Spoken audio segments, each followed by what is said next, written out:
Hello नमस्कार, स्वागत आहे तुमचं चैत्रा पाटील रेड्डी या चॅनलमध्ये। तर आम्ही आलिपेमधून सकाळी लवकरच निघालो आणि आत्ता जटायूमध्ये पोहोचलोय। तर शेवटपर्यंत व्हिडिओ नक्की बघा। तर व्हिडिओ आवडला तर लाईक करा, शेअर करा आणि अजूनही माझ्या चॅनलला सबस्क्राईब केलं नसेल तर सबस्क्राईब नक्की करा। तर आलिपेमधून जटायूला आम्ही पोहोचलो तर दुपार झालेली होती, ऑलरेडी 11:30-12 वाजले होते। ऊन भरपूर होतं आणि आज इथे आल्यानंतर कळालं की इथले केबल कार्स आज बंद आहेत वाऱ्यामुळे। तर आम्हाला चढून जायचे होते 826 पायऱ्या, म्हणजेच जवळजवळ 1 किलोमीटर अंतरचा चढ पार करून आम्हाला जायचं होतं। तर जटायूची मूर्ती असलेल्या शिखरावरती पोहोचण्यासाठी 826 पायऱ्या आहेत आणि इथे केबल कारची सुविधा सुद्धा आहे, पण ज्या दिवशी वारं असतं त्यावेळेस ते बंद केलं जातं। एंट्री फी आहे 400 रुपये इथे। तर इथे गेल्यानंतर वरती खूपच सुंदर असं दृश्य आहे। तुम्ही जर जात असाल ना तर नक्की इथे व्हिजिट करा केरळमध्ये। आणि इथे ना जटायूची जी मूर्ती आहे त्याच्याच साईडला ना श्रीरामांची सुद्धा मूर्ती आहे। तर त्याचं मंदिर आहे, खूप छान असं मंदिर आहे आणि तिथे एक त्यांचं पाऊल सुद्धा आहे। जे पाऊल खुणा दाखवले आहेत ते सुद्धा खूप सुंदर आहे। ते काचेच्या आवरणाने आता बंद केलेलं आहे, पण आपल्याला दिसू शकतं ते। फार सुंदर अशी मूर्ती सुद्धा खूप सुंदर आहे मंदिरामध्ये।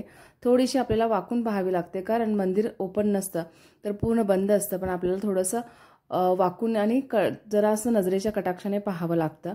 आणि इथे बघू शकता मूर्ती जी आहे खूप भव्य दिव्य आणि खूपच आकर्षित आहे।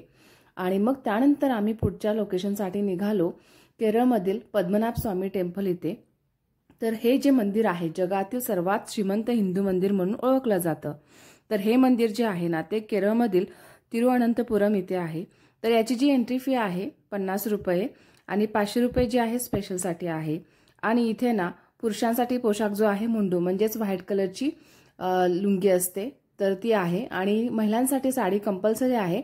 जर तुम्ही पंजाबी ड्रेस किंवा जीन्स घातला असाल तर तुम्हाला कमरेला एक व्हाईट कलरची धोती जी आहे ती गुंडाळावी लागते।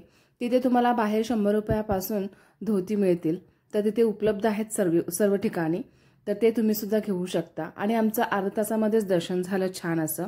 तर पद्मनाभ स्वामी झोपलेल्या अवस्थेत आहेत त्या आसनाला अनंत शयन असं म्हटलं जातं। तर त्यानंतर मग आम्ही संध्याकाळी निघालो अझीमाला शिवा टेम्पलसाठी। तर आम्हाला ऑलरेडी उशीर झाला होता आणि हे जे मंदिर आहे अझीमाला शिवा टेम्पल हे 7:30ला बंद होतं। आम्ही तिथे पोहोचलो 7:15 वाजता, सो आमच्याकडे 15 मिनिटं होती। सो पद्मनाभ स्वामीहून अझीमाला शिवा टेम्पलला जायला आम्हाला जवळजवळ 35 ते 40 मिनिटं लागले। आणि तिथे गेल्यानंतर मूर्ती पाहून खरंच खूप छान वाटलं। समुद्राच्या काठावरती ही मूर्ती आहे आणि महादेवांच्या डोक्यावरती गंगा माता सुद्धा वसलेली आहे। खरंच ही जी मूर्ती आहे खरंच खूप सुंदर आणि आकर्षक आहे। दिवसा तर खूपच फार सुंदर दिसते। आता रात्र असल्यामुळे मी समुद्र नाही दाखवू शकले, कारण खूपच अंधार होता। तर आम्हाला दर्शन घ्यायला सुद्धा काही वेळ लागला नाही, लगेच गेल्या गेल्या आम्हाला या मूर्तीचं दर्शन झालं। तर तुम्ही जर केरळमध्ये येत असाल तर या ठिकाणी नक्की व्हिजिट करा। तर आम्ही एका दिवसामध्ये आज सकाळपासून जटायू सेंटर, नंतर पद्मनाभ स्वामी टेम्पल आणि हे अझीमाला शिवा टेम्पल असे हे 3 ठिकाणे आम्ही एकाच दिवशी कव्हर केले। तर तुम्ही जर केरळमध्ये येत असाल तर या ठिकाणी नक्की या। असा आमचा दिवस ना फारच सुंदर गेला। तर 3 ठिकाणं सुद्धा आम्ही केले आणि थोडी धावपळ झाली, पण ठीक आहे, काही नाही वाटलं, छान वाटलं। रोड ट्रिप होती त्यामुळे एवढा थकवा नाही वाटला।